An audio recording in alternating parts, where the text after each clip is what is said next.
Hello दोस्तों, ये बात उस समय की है जब मेरी नई नई शादी हुई थी।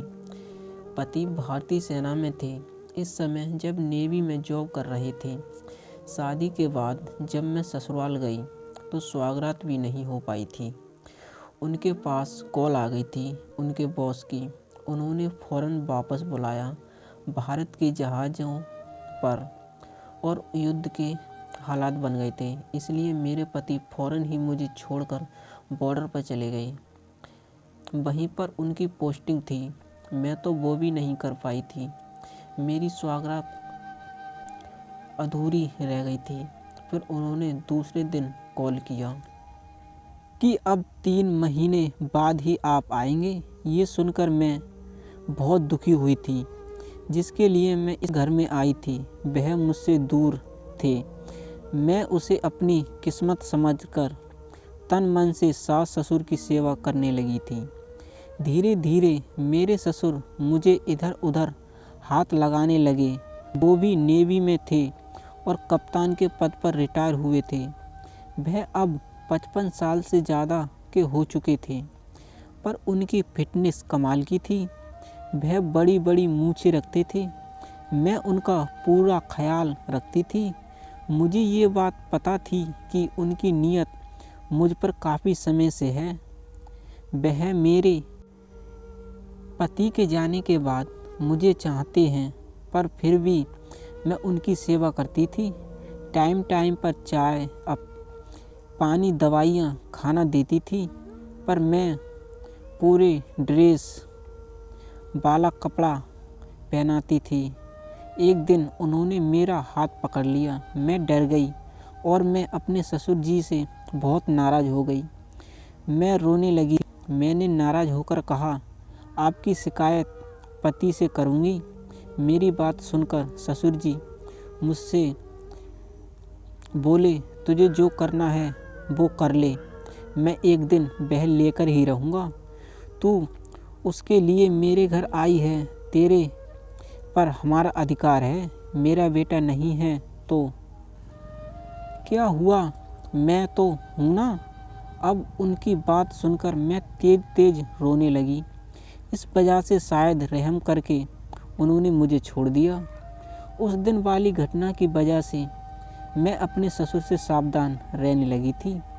मुझे पता था कि ये सांप कभी भी डस सकता है, कभी भी वह मेरा ज़बरदस्ती काम लगा सकते हैं। इसलिए मैं बच के रहने लगी थी। इस तरह से 3 महीना गुजर गया था। मैं खुश थी कि मेरे पति घर आएंगे। मैं फ़ोन पर पूछने लगी कि आप कब आ रहे हैं, तो जयंत ने कहा कि अभी बॉर्डर पर काफ़ी तनाव है, इसलिए किसी भी सिपाही को छुट्टी नहीं मिली है। अभी 2-3 महीने बाद आ पाऊँगा। ये सुनकर मैं बहुत दुखी हो गई थी। इधर मेरे ससुर जी बार बार मार रहे थे। एक दिन मेरी सास डॉक्टर के पास दवा लेने गई थी। ससुर जी मुझे अकेला पा लिया और आकर पकड़ लिया। उस समय मैं गैस पर खाना बना रही थी।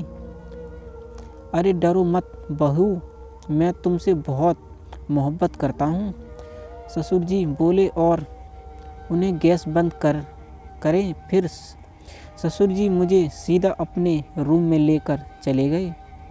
बस थोड़ा सा प्यार तुम भी दो, जिससे वह मेरे साथ थोड़ा फ्री हो जाऊं। मैंने चीखकर कहा कि छोड़िए मुझे, वरना मैं हल्ला मचाऊंगी। तू कुछ भी कर ले, पर आज तुझे वो देकर ही रहूँगा। वो कहने लगे। अब मैं खामोश हो गई, क्योंकि मुझे पता था कि इस समय कुछ नहीं हो सकता। फिर वह ससुर जी चले गए और बाथरूम में जाकर नहाने लगे।